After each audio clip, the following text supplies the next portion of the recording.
Welcome back to my YouTube channel life of a girl.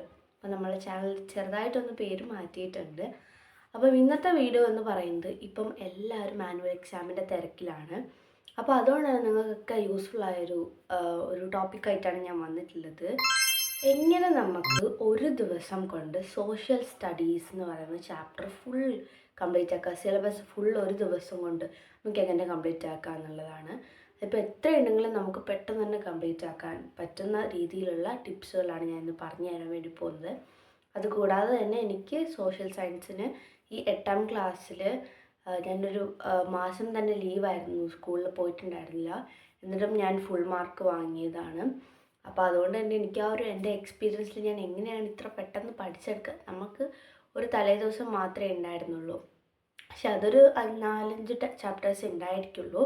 പക്ഷേ എന്നാലും ആ method വെച്ചിട്ട് നമുക്ക് ഈസി ആയിട്ട് പഠിച്ചെടുക്കുന്നത് എങ്ങനെയാണെന്നാണ് ഫസ്റ്റ് ടിപ്പിലോട്ട് പോകാം. ഫസ്റ്റ് ടിപ്പ് എന്ന് പറയുന്നത്, നമ്മൾ ഒരാളെ പഠിപ്പിക്കുന്ന പോലെ, അതായത് മുന്നിൽ ഒരാൾ ഇരിക്കണമെന്നില്ല, പക്ഷെ നമ്മൾ ഒരാളെ ടീച്ച് ചെയ്യുന്നത് പോലെ ജസ്റ്റ് ഇമിറ്റേറ്റ് ചെയ്യാം. ഇപ്പം നമുക്ക് മനസ്സിലായ കാര്യം ഇപ്പം നമ്മൾ എന്താക്കുക, ഫസ്റ്റ് ഓഫ് ഓൾ എന്ന് പറയുന്നത് റീഡിംഗ് ആണ്. റീഡിങ് ഉണ്ടാൽ തന്നെ നമുക്ക് പകുതിയും ഏത് സബ്ജക്റ്റും നമുക്ക് പെട്ടെന്ന് സ്കോർ ചെയ്യാൻ പറ്റും. പ്രത്യേകിച്ച് ഒരു ലാംഗ്വേജും സോഷ്യലൊക്കെ പോലെയുള്ളത്. സോഷ്യൽ എന്ന് പറയുന്ന ആർക്കും കുറേ പേർക്കൊന്നും ഇഷ്ടമില്ലാത്ത സബ്ജക്റ്റ് ആയിരുന്നു. എന്നിട്ട് ഞാൻ ഈ മെത്തേഡിലൂടെ പഠിക്കാൻ തുടങ്ങിയപ്പം എനിക്കൊരു ലാംഗ്വേജ് പോലെ ഇഷ്ടമുള്ളൊരു സബ്ജക്റ്റായി മാറിയിട്ടുണ്ട് സോഷ്യൽ സ്റ്റഡീസ് എന്ന് പറയുന്നത്. അപ്പോൾ ഈസി ആയിട്ട് മാർക്ക് സ്കോർ ചെയ്യാൻ പറ്റുന്ന ഒരു മെത്തേഡാണ് റീഡിങ് എന്ന് പറയുന്നത്. റീഡ് ചെയ്ത് കാമായിട്ട് നമ്മൾ റീഡ് ചെയ്യുക, നല്ല മനസ്സിലാക്കുക എന്താണ് ആ ഒരു സംഭവത്തിൽ പറയുന്നത് എന്നുള്ളത് നമ്മൾ മനസ്സിലാക്കുക. ഇപ്പോൾ ഇംഗ്ലീഷ് മീഡിയം ആണെങ്കിൽ അത് നമ്മളിപ്പം മലയാളത്തിലൂടെ ട്രാൻസ്ലേറ്റ് ചെയ്ത് മനസ്സിലാക്കി ഒരാൾക്ക് പറയുന്നത് പോലെ ഇംഗ്ലീഷിൽ അങ്ങ് പറഞ്ഞു കൊടുക്കുക. അപ്പോൾ നമ്മളും ആ കൂട്ടത്തിൽ അങ്ങ് പഠിച്ചോളും.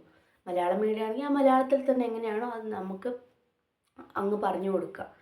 അല്ലെങ്കിൽ നമുക്ക് മനസ്സിലായ കാര്യം ഒരാൾക്ക് പറഞ്ഞു കൊടുക്കുന്നതല്ലേ. ഇപ്പം നിങ്ങൾക്ക് പാരൻസിനോട് പറഞ്ഞു കൊടുക്കുക, നമ്മളെ സിസ്റ്റേഴ്സിൻ്റെ പറഞ്ഞു കൊടുക്കുക, ആരും ഇങ്ങനെ നമ്മൾ ടീച്ച് ചെയ്യുന്നതിലൂടെ നമ്മൾ ഒരാൾക്ക് ടീച്ച് ചെയ്ത് കൊടുക്കുന്ന പോലെ, അല്ലെങ്കിൽ നമ്മൾ മനസ്സിലാക്കി കൊടുക്കുമ്പോഴും നമുക്ക് ആ ടോപ്പിക്ക് കൂടുതൽ മനസ്സിലാവുക ചെയ്യുക. നമ്മുടെ മെമ്മറിയിൽ അത് കൂടുതൽ നേരം സ്റ്റോർ ആവും. ടീച്ച് ചെയ്യുന്നത് പറയുന്നത് ഒരു ടോപ്പിക്ക് കുറേ നീട്ടി വലിച്ച് കൊണ്ടുപോകുന്നതല്ല, ആ ഒരു സംഭവം ചെറിയ ഷോർട്ടാക്കിയിട്ട് നമുക്ക് എങ്ങനെയാണ് മനസ്സിലാവുന്നത് ആ രീതിയിൽ പറഞ്ഞു കൊടുക്കുക.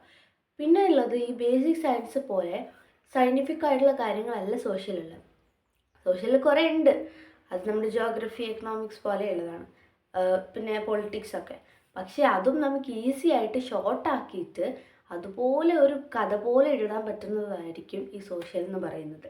ഹിസ്റ്ററി ആണെങ്കിൽ അതും പറയണ്ടല്ലോ.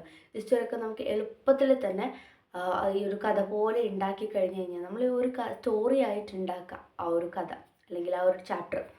അപ്പോൾ അത് എന്ന് പറയുന്നത് സ്റ്റോറിയായി പറയുമ്പോൾ നമ്മളത് ഉണ്ടാക്കുമ്പോൾ കൂടുതൽ നേരം നമ്മുടെ മെമ്മറിയിൽ നിൽക്കും. ഇനിയിപ്പോൾ നിങ്ങൾക്ക് പഠിക്കണം എന്നാണ് ഉള്ളതെന്ന് വിചാരിച്ചോ, ഇപ്പോൾ എക്കണോമിക്സ്, പൊളിറ്റിക്സ് ഒക്കെ ആണെങ്കിൽ നിങ്ങൾ ടെൻഷൻ അടിക്കേണ്ട. ഒരു ചാപ്റ്ററിനെ 4ആയിട്ട് ഡിവൈഡ് ചെയ്യുക. 4ആയിട്ട് ഡിവൈഡ് ചെയ്തിട്ട് 4 സെക്ഷൻ ആക്കുക. 4 സെക്ഷൻ ആക്കുമ്പം നമ്മുടെ ടൈമും അതേപോലെ സെക്ഷനാക്കിയ പൊമോഡോറോ ടെക്നിക്കിലൂടെ നമുക്ക് എളുപ്പത്തിൽ കിട്ടുന്നതായിരിക്കും. അപ്പോൾ first half 25 minutes first module അല്ലെങ്കിൽ ആ ഫസ്റ്റ് പോർഷൻ പഠിക്കുക. പിന്നെ 5 മിനിറ്റ്സ് ബ്രേക്ക് എടുത്ത് അടുത്ത മൊഡ്യൂൾ. ഇങ്ങനെ നമ്മൾ 1 അവർ കൊണ്ട് തന്നെ ഒരു ചാപ്റ്റർ ഫുള്ളും കംപ്ലീറ്റ് ആക്കാൻ വേണ്ടി പറ്റും. ഇതുപോലെ നമ്മൾ ഇപ്പോൾ നിങ്ങൾക്കൊരു 10 ചാപ്റ്റേഴ്സ് ഉണ്ടെങ്കിൽ 10 അവേഴ്സ് പഠിക്കാം. അപ്പോൾ ഒരു ദിവസം കൊണ്ട് എന്തായാലും നമ്മൾ കുറച്ച് ഹാർഡ് വർക്ക് ചെയ്യണം. തലേ ദിവസം എന്നൊക്കെ പറയുമ്പോൾ കുറച്ചെങ്കിലും ഹാർഡ് വർക്ക് ചെയ്യാൻ നമുക്ക് കിട്ടില്ല. എന്നാലും നമ്മളിപ്പം ഡെയിലി കൺസിസ്റ്റൻ്റ് ആയിട്ട് പഠിക്കുകയാണെങ്കിൽ കുഴപ്പമേ ഉണ്ടാവില്ല. ഡെയിലി വായിച്ചാൽ മതി. നമ്മളൊരു സബ്ജക്റ്റ് പോലെ തന്നെ സോഷ്യലും അതേപോലെ ഡെയിലി വായിച്ചാൽ മതി. നമ്മൾ ഈ മെത്തേഡിലൂടെ ഡെയിലി നമ്മുടെ സ്കൂൾ ഡേയ്സിലൊക്കെ ഇത് അപ്ലൈ ചെയ്താൽ തന്നെ നമുക്ക് എളുപ്പത്തിൽ, ഇതിപ്പോൾ 8, 9, 10 ഏത് സബ്ജക്റ്റ് ഏത് ക്ലാസ്സുകാരായാലും ഈ സബ്ജക്റ്റ് എളുപ്പത്തിൽ നമുക്ക്. അപ്പോൾ നിങ്ങൾ ഈ മെത്തേഡ്സൊക്കെ, ഈ ഞാൻ പറഞ്ഞ റീഡിങ്, അതുപോലെ ടീച്ചിങ്, അതുപോലെ ഈ പൊമോഡോറോ ടെക്നിക്ക്, അതുപോലെ ഈ ഒരു സെക്ഷനാക്കുന്നത്, നമ്മൾ ഓരോ ചാപ്റ്ററിനെ സെക്ഷനാക്കുന്നത്, ഇതൊക്കെ ഈ ഒരു മെത്തേഡൊക്കെ യൂസ് ചെയ്ത് കഴിഞ്ഞാൽ നമുക്ക് ഒരു ദിവസം കൊണ്ട് ഇപ്പോൾ ഒരു 10 ചാപ്റ്റേഴ്സൊക്കെ ഉണ്ടെങ്കിൽ എളുപ്പത്തിൽ കഴിയും. ഇപ്പോൾ 10ൽ കൂടുതൽ ഉണ്ടെങ്കിൽ നിങ്ങൾക്ക് കുറച്ചുകൂടി ടൈം ഇരുന്ന് പഠിക്കുക കുറച്ചുകൂടി. അപ്പം അങ്ങനെയൊക്കെ മെത്തേഡിലൂടെ നിങ്ങളുടേതായ ഈ ഒരു മെത്തേഡുകളൊക്കെ നിങ്ങളുടെ സമയാനുസരണം നിങ്ങൾ അപ്ലൈ ചെയ്ത് കഴിഞ്ഞ് കഴിഞ്ഞാൽ നിങ്ങൾക്ക് എന്തായാലും നല്ലൊരു സ്കോർ തന്നെ നേടാൻ പറ്റും. അപ്പം all the best. Bye. Subscribe ചെയ്യാൻ മറക്കല്ലേ.